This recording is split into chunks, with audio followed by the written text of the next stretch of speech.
और सिर का मतलब क्या होता है? ऊंच। और पैर का मतलब नीच। ऊंच और नीच के सिद्धांत पर जिस चारपाई का आविष्कार किया गया उसका नाम खटिया, खटिया वाला हथियार है।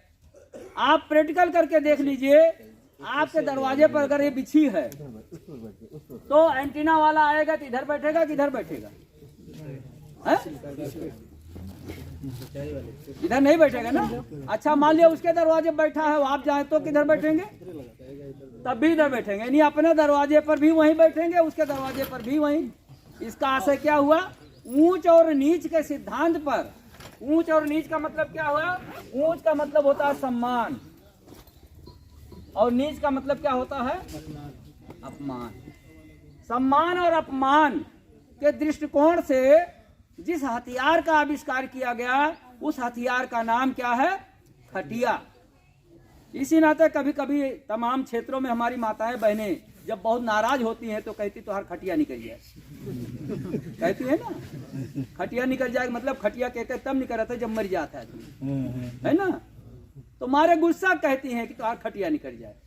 तो खटिया निकलने का आशय यही है, शुभ नहीं माना जाता, उसे अशुभ माना जाता है। तो ये जो है कैसा हथियार है? ऊंच नीच, सम्मान और अपमान का। शिव तो विद्वान थे ही, उन्होंने इस हथियार को क्या किया? रिजेक्ट कर दिया। ये हथियार खत्म। आपके मन में एक प्रश्न हो रहा होगा, अगर ये आर्यों ने चारपाई आविष्कार किया तो क्या इसके पहले हमारे देश में चारपाई नहीं होती थी?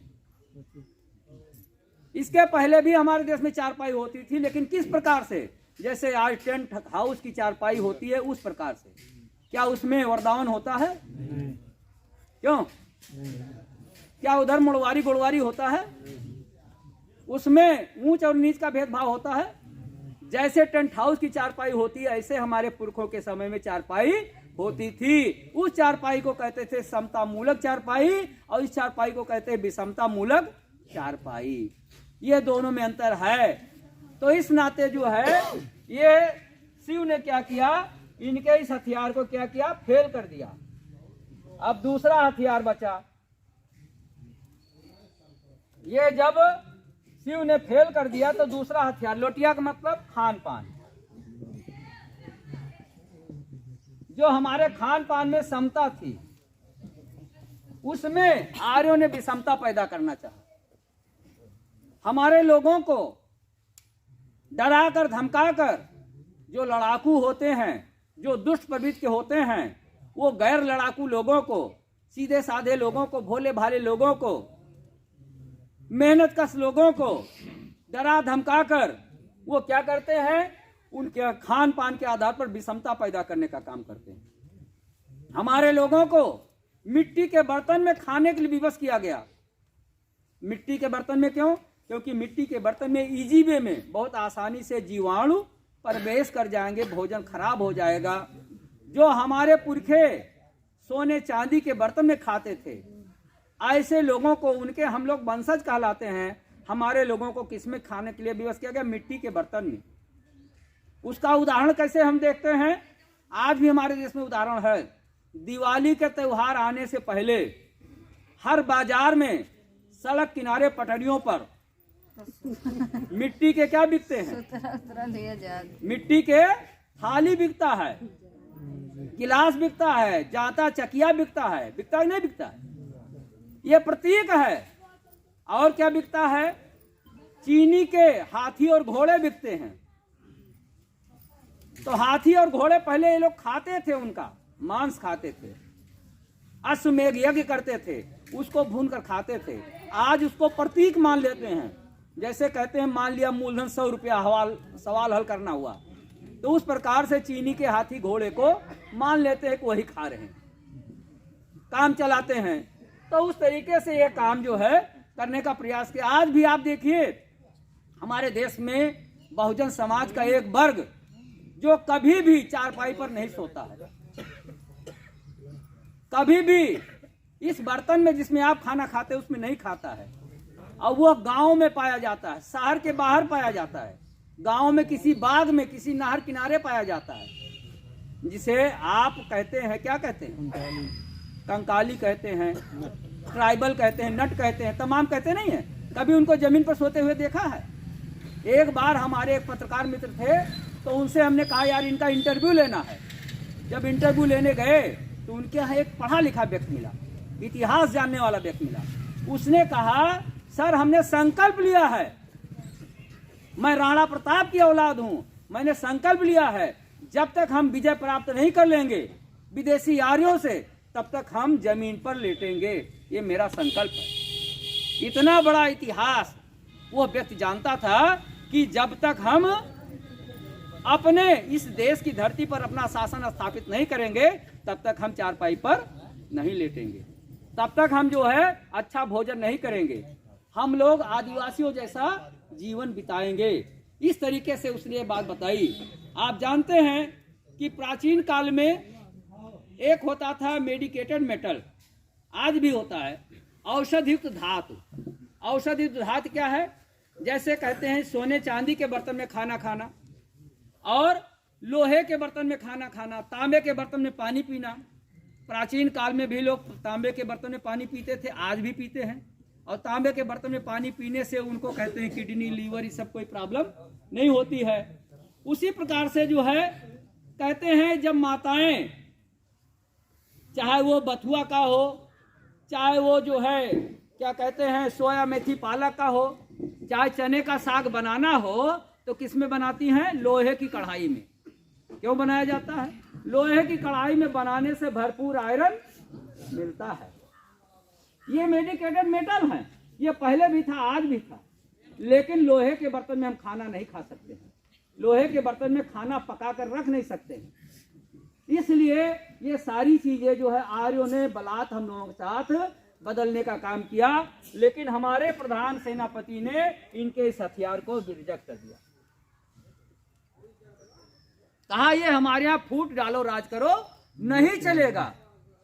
इतिहास से आप लोगों को गुमराह किया गया है। क्या कहा गया है कि फूटो अंग्रेजों की पॉलिसी थी।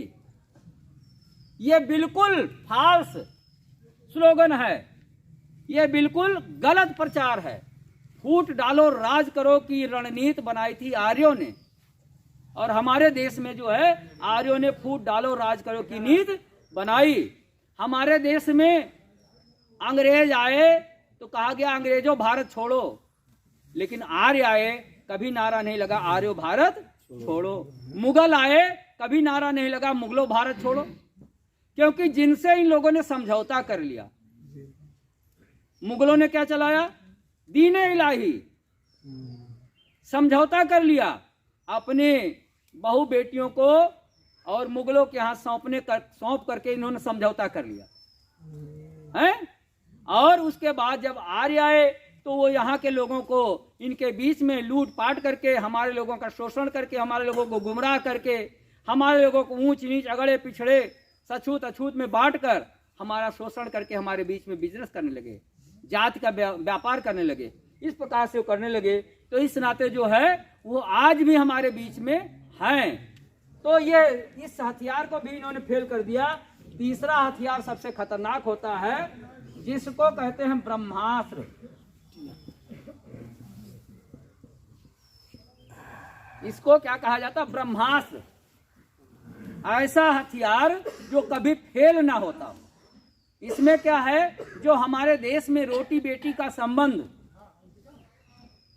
उम्र के हिसाब से होता था, रंग के हिसाब से होता था, शिक्षा के हिसाब से होता था, खान पान के आधार पर होता था। हमारे देश में रोटी बेटी का संबंध का ये जो आधार था, जिसमें आयु की गणना की जाती थी कि लड़का लड़की में समकक्षता होनी चाहिए, 3 साल 4 साल का अंतर होना चाहिए, लड़का लड़की बराबर पढ़े लिखे होने चाहिए, लड़का लड़की के रंग रूप में वो होना चाहिए, शिक्षा दीक्षा में वो होना चाहिए, खान पान में होना चाहिए, संस्कार में एक रूपता होनी चाहिए। ये हमारे देश में रोटी बेटी के संबंध का आधार था। आज रोटी बेटी के संबंध का क्या आधार है? आज लड़का अगर IAS है और वो चाहे स्वीपर समाज का है तो उसके यहाँ एंटीना वाला अपनी बेटी कर देगा, दे देगा। क्यों? लेकिन अगर डिस एंटीना वाला सफाई कर्मी है उसके यहाँ नहीं देगा। यही नहीं, अगर वो मुगलिया सल्तनत का है, उनके यहाँ भी अपनी ये बेटी दे देंगे, और दिए हैं, प्रमाण है। तो इस नाते जो है रोटी बेटी के संबंध को जो है, ये जो हमारा हथियार है, आज आप जानते हैं तमाम ऐसे लोग हैं हमारे बीच के, आपके बस्ती के IPS हुए हैं, और उन्होंने शादी किसकी लड़की से किया है? एंटीना वाले की। तो उनका धर्म कौन सा हो गया? एंटीना का धर्म हो गया। क्यों? अब उनके यहाँ ठेका पट्टा जितना होगा उनकी ससुराल का होगा, क्योंकि ससुराल अपने माँ बाप से ज्यादा प्रिय हो जाती है। तो ये सारी व्यवस्था को छिन्न भिन्न करने का, सिस्टम नष्ट करने का काम किसने किया? आर्यों ने किया। और इसी के आधार पर उन्होंने क्या किया? हमारे ऊपर विजय प्राप्त किया। कैसे? जैसे इन्होंने कश्यप राजा जो थे, इनकी 3 रानी थी, दिति, दानु, कद्रु, ये 3 रानियां थी। और रानी नारी प्रधान देश होने के नाते महिलाओं के नाम से वंश का निर्माण होता था। दिति के नाम से दैत्य वंश, दन के नाम से दानव वंश, कद्रु के नाम से नाग वंश, यह वंश बनता था। उस समय ये होता था, अगर बेटी पैदा नहीं होगी तो हमारा वंश नहीं चलेगा। और आज क्या होता है? लड़का पैदा नहीं होगा तो हमारा वंश नहीं चलेगा। पहले नारी प्रधान देश था, आज हमारा पुरुष प्रधान देश है। पुरुष प्रधान देश किसने बनाया? आर्यों ने बनाया। इस नाते जो है दैत्य दानव नाग वंश ये बना। और ये जब आर्यों ने आक्रमण किया, तो आक्रमण में जो है ये दैत्य वंश को नष्ट किया, दानव वंश को नष्ट किया, और नाग वंश के लोग, इन्होंने इन पर भी आक्रमण किया। लेकिन जो बचे उस युद्ध में, बचे हुए क्या कहते हैं? शेष। तो शेष बचे हुए लोग क्या कहलाए? और आप लोगों को शेष नाग क्या पढ़ाया गया?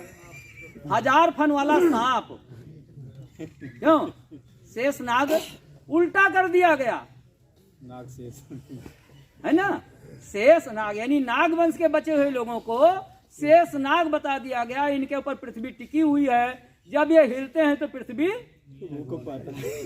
और ये यथार्थ है। नाग वंश के लोग, जिसे बहुजन समाज के लोग कहते हैं, जब ये क्रांति करते हैं तो उनको पृथ्वी हिलती हुई दिखाई पड़ती है। और तब हमारे देश में गणेश जी दूध पीने लगते हैं।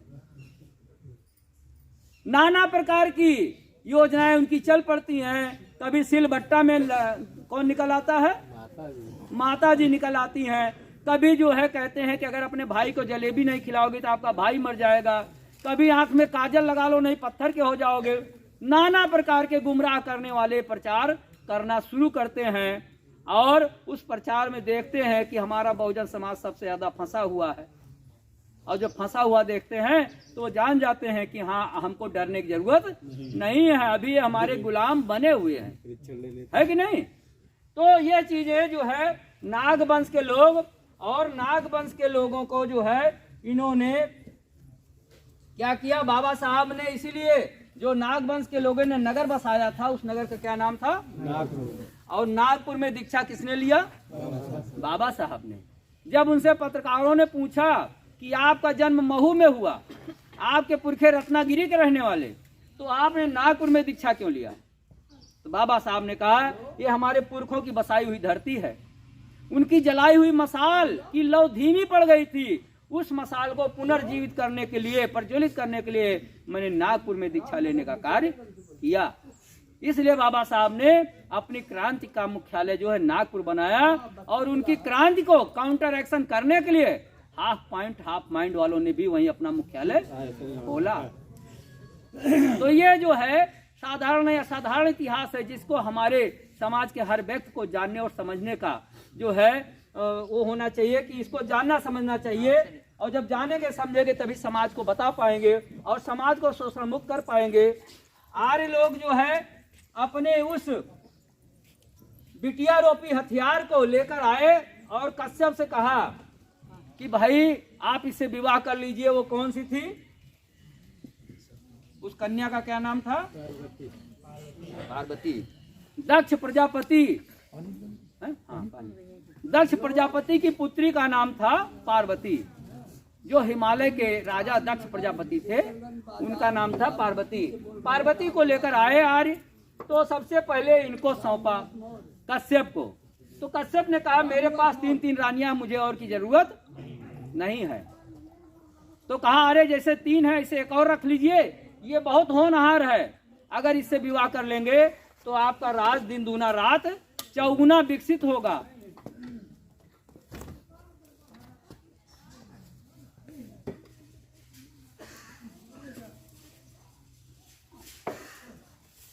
इन्होंने मना कर दिया, कहा कि नहीं मैं जो है और किसी से शादी नहीं करूंगा।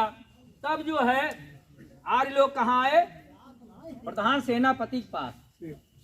प्रधान सेनापति की पत्नी का नाम क्या था? काली जी। जो काली जी की आप पूजा करते हैं वही काली जी हैं। ये कौन थी? शिव की पत्नी। तो काली जी शिव के पास आए, शिव से कहा कि आपके भाई साहब के पास, कश्यप के पास 3 रानियां हैं और आपके पास अकेले हैं, तो आप जो है एक और कर लेंगे, महाबली हो जाएंगे। तो शिव ने कहा कि एक साधे सब सधे, सब साधे सब जाए, हैं? मेरे लिए एक ही बहुत है। लेकिन आर्यों ने बहुत इधर किया। आप जानते हैं शादी विवाह की जब बात होती है, एक सामाजिक व्यवहार की बात बता रहा हूं। क्या होता है जब शादी विवाह की बात पुरुषों से कोई पुरुष करने आता है तो महिलाएं बड़े गोपनीय ढंग से उसको सुनती हैं, दरवाजे के पास कान लगा लेंगी क्या गुफ्तगू हो रहा है। तो काली जी भी कान लगाकर सुन रही थी। तो जब काली जी को मालूम हो गया कि इनको विवाह का ऑफर आया है, तो काली जी ने बुलाया शिव को, अरे आपके भाई साहब पास 3 है, कहे नहीं कर लेते एक थोड़े और। तो शिव ने कहा कि अरे नहीं भाई साहब की बात दूसरी है, हाँ हमारे लिए आप ही सब कुछ हो। तो काली जी के मन में खोट था। क्या खोट था? वो सोचती थी शिव का सारा भार हम अकेले रखे हैं, अगर एक आ जाएगी तो ये भार उसके ऊपर डाल देंगे, वो नौकरानी हो जाएगी, मैं रानी हो जाऊंगी। इसलिए शिव को कहा कर लीजिए। अब जब होम मिनिस्टर की हरी झंडी मिल जाए, क्यों, तो जो उनके मन के अंदर कहीं छुपा रहा होगा खुल के आगा कहा अच्छा तुम कह रही तो कर लेते हैं। तो क्या हुआ? पार्वती जी आ गई यहां। अब पार्वती जी जब आ गए तो पार्वती जी ने सारा इनके घर का जो है भार संभाल लिया। आप जानते हैं कि जब काली जी खाना बनाती थी तो जो वो खाना खिलाती थी वो खाते थे, लेकिन पार्वती जब आ गई, पार्वती कौन थी? पार्वती बिख कन्या थी, नशीली चीजों का सेवन करने वाली। जो नशीली चीजों का सेवन करता है या करती है उसे बिख पुरुष या बिख कन्या कहते हैं। तो जो नशीली चीजों का सेवन करेगी वो नशीली चीजों का सेवन कराएगी। तो शिव को भांग धतूरा ये सब वो खिलाने लगी नशीली चीजों को। और जब हमारा प्रधान सेनापति नशेड़ी हो जाएगा तो सेना का क्या हाल होगा? सेना मारी जाएगी कि नहीं मारी जाएगी?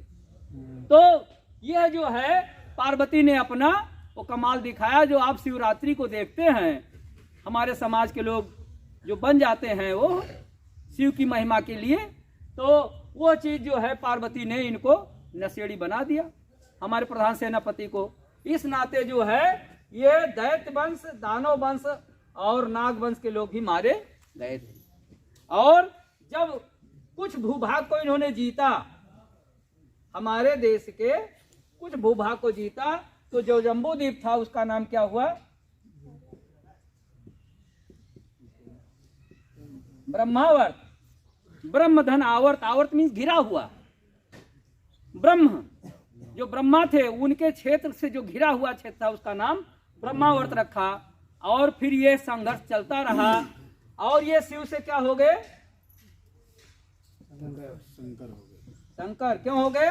क्योंकि शिव की जो सभ्यता थी सिंधु सभ्यता थी और पार्वती की वैदिक सभ्यता। पार्वती मूल निवासी थी, विदेशी नहीं थी, लेकिन डराकर धमकाकर गुमराह करके लोभ लालच देकर, जैसे आज हमारे लोग, क्यों एक तरफ स्वामी जी हैं तो एक तरफ केशव जी हैं। क्यों क्यों? एक ही घर के एक तरफ स्वामी जी दहाड़ रहे हैं, एक तरफ केशव जी जो है चक्की चला रहे हैं। तो ऐसे ही उस समय भी था।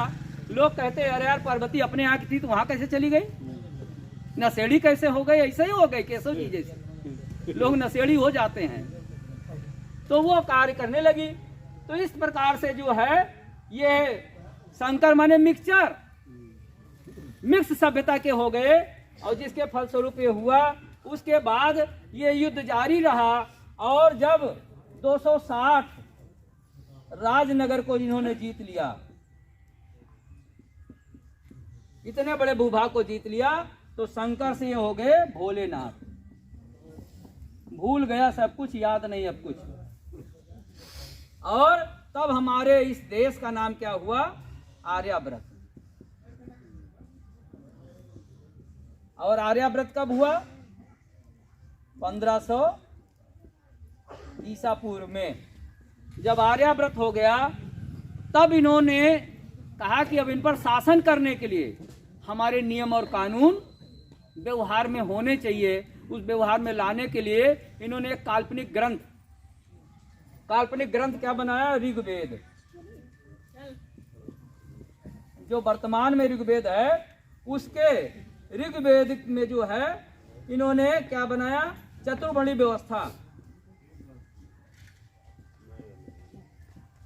चतुर्वर्णी व्यवस्था बनाया। इस चतुर्वर्णी व्यवस्था में क्या है? नंबर 1 ब्राह्मण, नंबर 2 क्षत्रिय, नंबर 3 वैश्य और नंबर 4 शूद्र। ये 4 वर्णों को उन्होंने बनाया और इन 4 वर्णों को अलग अलग उन्होंने कार्य सौंपा। ब्राह्मण को शिक्षा का ठेका दे दिया, क्षत्रिय को रक्षा, वैश्य को संपत्ति और शूद्र को सेवा करोगे तो मेवा पाओगे। तो शिक्षा, रक्षा, संपत्ति पर कब्जा करने वाले वो क्या बन गए? हमारे देश के मालिक बन गए। और जो मालिक थे वो क्या हो गए? गुलाम हो गए। मालिक क्यों हुए? क्योंकि शिक्षा, रक्षा, संपत्ति पर उनका अधिकार हो गया। इनका अधिकार हो गया, ये मालिक हो गए। और जो गुलाम थे इनके पास अधिकार के बजाय क्या हो गया? कर्तव्य आ गया। ये ड्यूटी करेंगे, खेती या ये करेंगे, काटेंगे वो, रखवाली ये करेंगे, फल वो ले जाएंगे तोड़कर। तो जिन अधिकारों के बलबूते पर ये मालिक बने, वो कौन से अधिकार हैं? उन्हीं अधिकारों को मौलिक अधिकार कहा गया, फंडामेंटल राइट कहा गया, historical fundamental rights. Historical fundamental क्या राइट है? शिक्षा, रक्षा और संपत्ति। तो जिन मौलिक अधिकारों को इन्होंने हमसे छीना है, उन्हीं मौलिक अधिकारों को हमें इनसे वापस लेना है। तो कैसे लेंगे? उसके लिए घंटी बजाएंगे, संघर्ष करेंगे। संघर्ष करना पड़ेगा। और संघर्ष अकेले करेंगे कि मिलकर करेंगे? मिलकर करेंगे। तो हमको एक समिति बनानी पड़ेगी और समिति के द्वारा जब संघर्ष करेंगे तो हमारे मौलिक अधिकार वापस आएंगे। और इन्हीं मौलिक अधिकारों को वापस लाने के लिए जिस समिति का गठन किया गया है उसी का नाम है मौलिक अधिकार संघर्ष समिति। उसी को संक्षेप में मास कहा जाता है, क्योंकि मौलिक अधिकार जो है वो किसी प्रदेश की समस्या नहीं है, ये पूरे देश की समस्या है। कश्मीर से कन्याकुमारी तक, जामनगर से कोहिमा तक फंडामेंटल राइट्स की प्रॉब्लम है। तो पूरे देश में इसके जगह जगह जो है यूनिट अगर तैयार होगी तभी ये हमें वापस मिलेगा। और अगर ये आपको ठीक लग रहा है, वैधानिक लग रहा है, व्यवहारिक लग रहा है, सैद्धांतिक लग रहा है, तो आपकी ड्यूटी क्या है? आपकी ड्यूटी ये है कि मौलिक अधिकार संघर्ष समिति के कारवां में शामिल होकर इसके कारवां को आगे बढ़ाएं। इसमें ग्राम सभा लेवल पर, ब्लॉक लेवल पर, तहसील लेवल पर इसकी टीम तैयार करें। और हर टीम में जो है कम से कम 10 लोग अगर तैयार हो जाएंगे तो पूरे देश में आप जितना समय चाहेंगे उतने समय के अंदर आपके मौलिक अधिकार आपको वापस मिल जाएंगे। अन्यथा जो है हम लोग जो है इस मिक्सचर व्यवस्था में ऐसे ही बने रहेंगे। आप जानते हैं कि ये जो है चतुर्वर्णी व्यवस्था का निर्माण कैसे हुआ। ये बहुत महत्वपूर्ण है। ये चतुर्वर्णी व्यवस्था के लिए उसमें लिखा गया है, ऋग्वेद के पुरुष सूक्त के 90वें सूत्र में लिखा गया है, एक व्यक्ति था, उस व्यक्ति के मुंह से जो पैदा हुआ उसका नाम क्या है? ब्राह्मण, ब्रह्मा नहीं। एक व्यक्ति था जिसके मुंह से ब्राह्मण पैदा हुआ, और हाथ से भुजाओं से क्षत्रिय पैदा हुआ, उधर से वैश्य पैदा हुआ, और पैर से शूद्र पैदा हुआ। यानी वो व्यक्ति जो है, वह व्यक्ति पुरुष नहीं था, बच्चा पैदा करने वाली मशीन थी, है कि नहीं? क्योंकि मशीनी जो है चाहे मुंह से पैदा करे, चाहे हाथ से पैदा करे, चाहे पेट से पैदा करे, चाहे पैर से पैदा करे। वरना पूरी दुनिया में इन्होंने जितना चीजें लिखा है, पूरी दुनिया के लोग उस झूठ को आज तक काट नहीं पाए। इतना बड़ा झूठ लिख दिया, मुंह से कहीं बच्चा पैदा होता है? दुनिया के लोग कहते हैं यार गजब भारत का जो है विज्ञान है, मुंह से बच्चा पैदा कर रहे हैं, हाथ से बच्चा पैदा कर रहे हैं, यहाँ से बच्चा पैदा कर रहे हैं, पैर से बच्चा पैदा कर रहे हैं। इतना बड़ा झूठ दुनिया में आज तक इस झूठ की बराबरी कोई कर नहीं पाया है। तो ये, और इस व्यक्ति का क्या नाम था? ब्रह्मा। इसने मुंह से पैदा किया। तो जब मुंह से पैदा किया, इन तीनों लोगों ने फिर इसको क्या कहा? उल्टा पैदा हुआ है, हैं? इसलिए कहा, इसको कहा पै लगी। पै माने दोष, पाप। ये पापी है, दोषी है। क्यों? क्योंकि यह उल्टा पैदा हुआ है। कोई चीज खाया जाता है, खाने के बाद नीचे से निकलता है, क्यों? और जब हजम नहीं होता है तो उल्टी हो जाता है, ऊपर से निकल आता है कि नहीं? इसका मतलब जो खाया इसको हजम नहीं हुआ, तो ऊपर से जो उल्टी होने के नाते पैदा हुआ, वो कौन है? इसलिए कहा पै लगी, इसको पै लगा है। तो चूंकि ये शिक्षा का ठेकेदार था, ये शिक्षा का ठेकेदार था, कुछ दिनों तक ये शब्द का अर्थ नहीं जान पाया, क्योंकि भाषा का बड़ा ही वो होता है, लोग जान नहीं पाते हैं। कभी कभी किसी को कह दीजिए, जैसे एक हमारे मित्र थे, हमारे यहाँ कॉलेज में प्रिंसिपल होकर आए, और मैंने कहा कि सर कुछ भी हो आप सर्वगुण संपन्न हैं। तो पहले तो बहुत खुश हुए, कहीं ना रे भाई अब आप हमको पहचानते हैं, संपन्न हैं। उसके बाद जब गए वहां से निकलकर हमारे ऑफिस से, तो एक प्रोफेसर ने उनको कहा सर आपको उसने साहित्य भाषा में गाली दिया, वो आप खुश हो गए? कहीं क्या मतलब? कहीं सर्वगुण संपन्न होने का मतलब आप चोर भी हैं, डकैत भी हैं, चरित्रहीन भी हैं, उसको सर्वगुण संपन्न कहा जाता है। अब जो नहीं जानता वो तो खुश हो जाएगा, क्यों? साहित्य वो विधा है कि आप ऐसी भाषा का प्रयोग कर दीजिए, सामने वाला नहीं जानेगा और जूता पड़ गया उसको, क्यों? तो जब हमने कहा आप तो सर्वगुण संपन्न हैं, कहीं अरे भाई ये तो सब ऊपर वाले की देन है। तो ऐसे ही जो है, इसको लोगों ने जब पै लगी कहा, तो कुछ दिन सुनता रहा। उसके बाद में शिक्षा ठेकेदार था, कहीं पै माने पाप लगा है मुझको, अरे नालायक। तब इसने क्या किया, पै लगी को दुरुस्त किया, और पै लगी को इसने कर दिया पांव लागी। और तब से सब क्या करने लगे? पांव लागी करने लगे। पांव माने पैर पे लागो, है कि नहीं?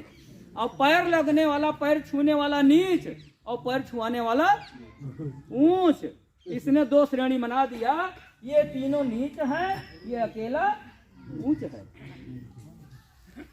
इसलिए बाबा साहब ने कहा जो ये लोग नीच हैं, इन्हें नीच होने का एहसास होना चाहिए, लेकिन एहसास नहीं। कहा क्या कहा कि जो शूद्र हैं, जो अछूत हैं, शूद्रों को शूद्र होने का एहसास करा दीजिए, गुलाम को गुलामी का एहसास करा दीजिए, तो गुलामी की जंजीरें स्वयं तोड़ देंगे। लेकिन एहसास करा दीजिए। कैडर क्यों हो रहा है? क्योंकि यहाँ बहुत से लोग मालिक बन के बैठे हैं, लेकिन वास्तव में वो क्या हैं? गुलाम हैं, मालिक नहीं हैं, गुलाम हैं। गुलामी के बहुत सारे निशान मौजूद हैं। जैसे हमारी आधी दुनिया है, यहाँ पर महिलाएं हैं, ऐसे कानपुर में कैडर था, तो वहां पर कुछ बौद्धिस्ट महिलाएं बैठी थी, तो उन्होंने कहा सर जी मैं तो गुलाम नहीं हूं। तो हमने कहा गुलाम का आशय क्या होता है, जिसके पास गुलामी की निशानी हो वही गुलाम है। तो कहीं कौन सी निशानी है, तो हमने कहा सबसे ऊपर से मैं शुरू करता हूं।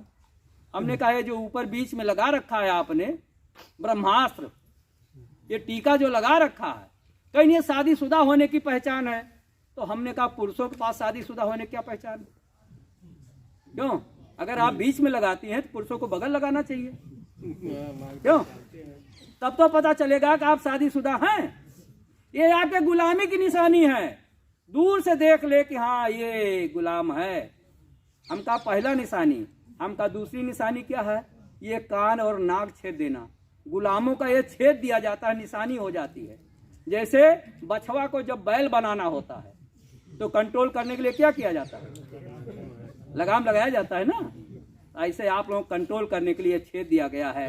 और महिलाएं, इसको कहा जाता है जब ज्यादा दिनों तक गुलामी बनी रहती है तो गुलामी में आनंद आने लगता है ना? गुलामी में आनंद आने लगता है। आप लोगों ने इसको शौक मान लिया है कि अरे यही बहाने सोने के नकुना, सोने के कान एक पहले पाए जाए थे गुलामी की निशानी के लिए।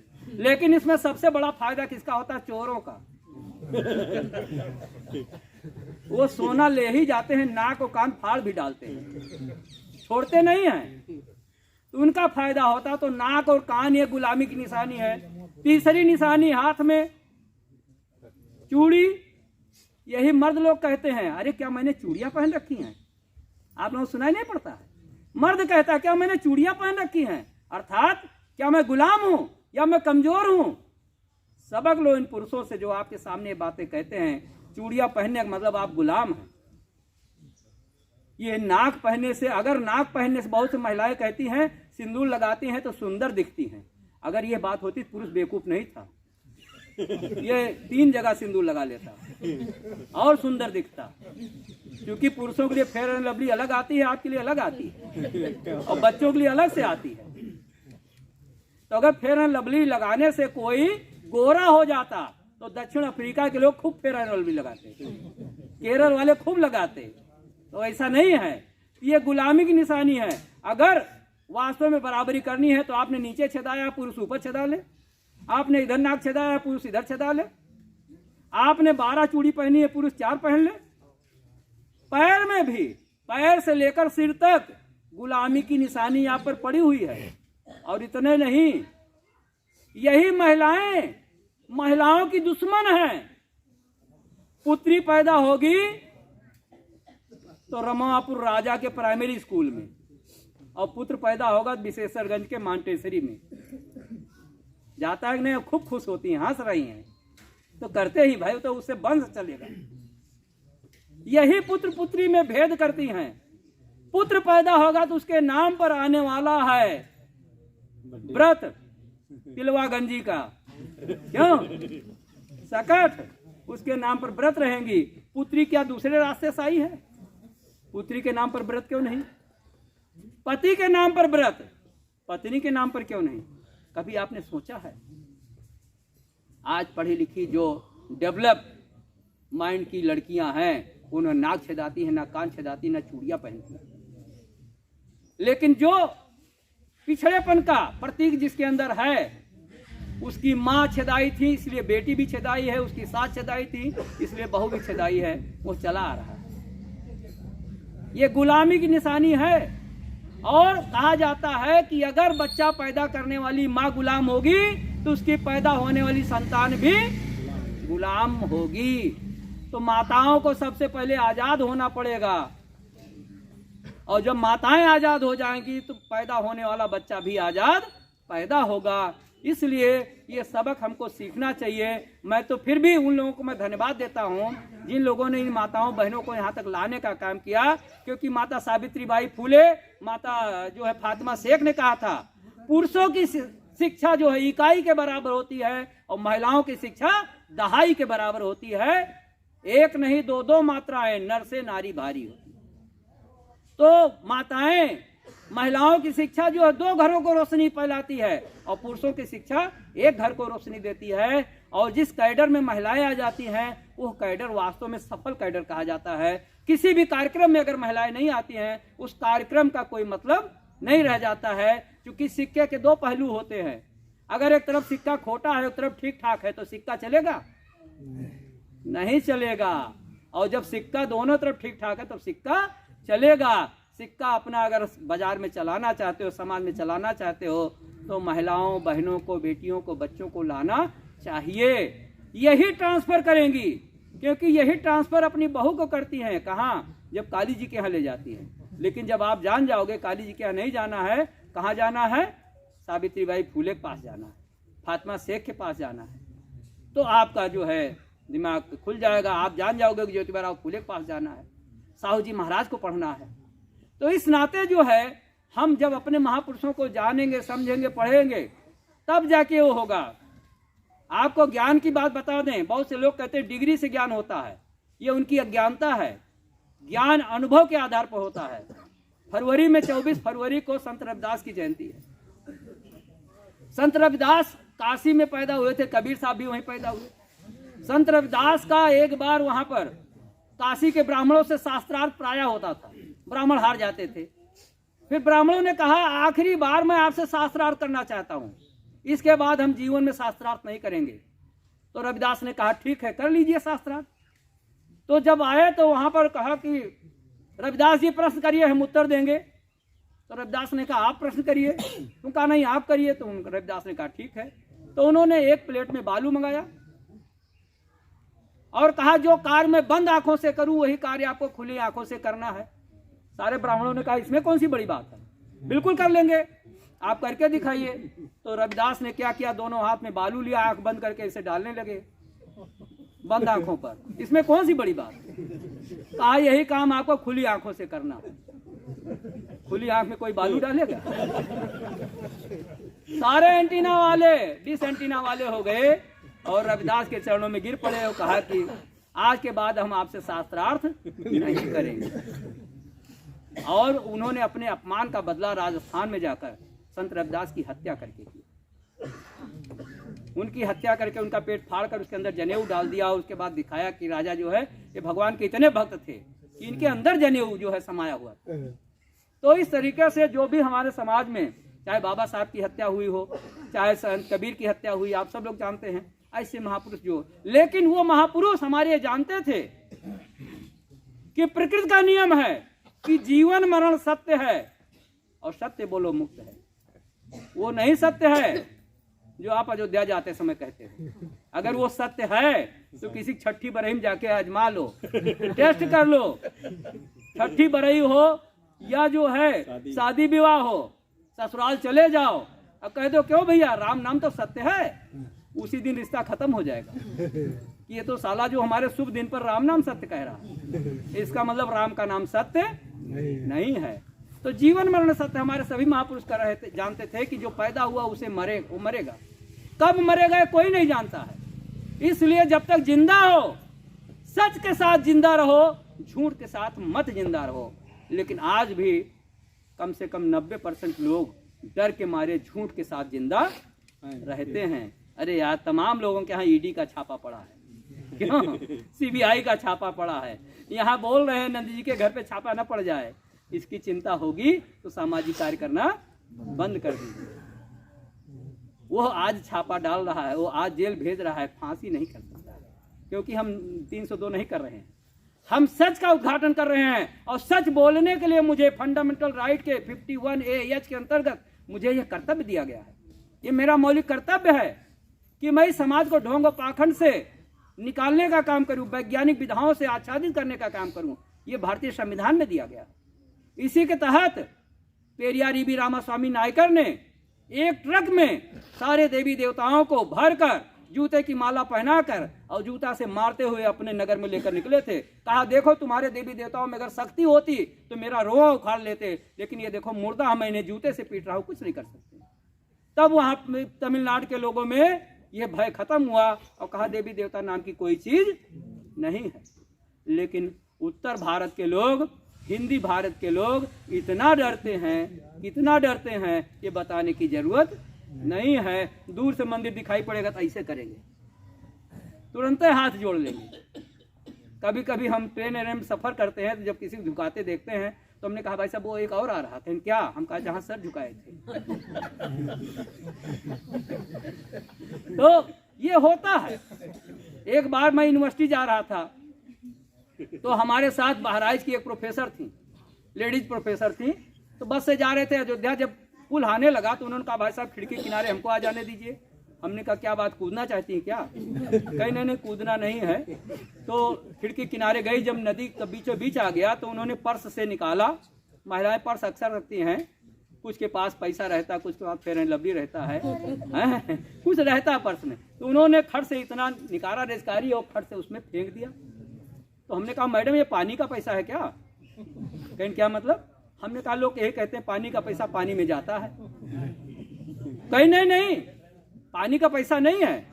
अरे भाई साहब मैं हिंदी की प्रोफेसर हूँ, हिंदी में कोई ट्यूशन भी नहीं पढ़ता है, तो ओवरी इनकम भी नहीं होती है। तो हमने कहा कि ये बताइए मैडम आखिर उसमें फेंका क्यों आपने पैसा?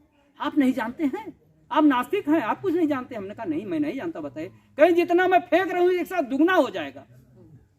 तो हमने कहा इस समय आपका वेतन 1,76,000 रुपया, एक प्रोफेसर का उस समय वेतन 1,76,000। तो हमने कहा 1,76,000 अगर आप पूरा फेंक दें, इससे बढ़िया एफडी क्या है, तुरंत दुगना हो जाएगा। क्यों? अगर उसमें फेंकने से दुगना हो जाता है तो हम तो समझते हैं जिसके एक लड़का हो फेंक दे खट से 2 लड़का हो जाए। इससे बढ़िया मशीन हो दुनिया में क्या हो सकती है? लेकिन नहीं, समाज जो है वो कबीर साहब ने कहा जग बौराना। तो ये जग जो है यहाँ पर लोग बौराए हुए हैं, इनको जानना चाहिए कि हाँ वास्तव में क्या सच है क्या गलत है। इसके बीच में अंतर नहीं निकाल पाते हैं।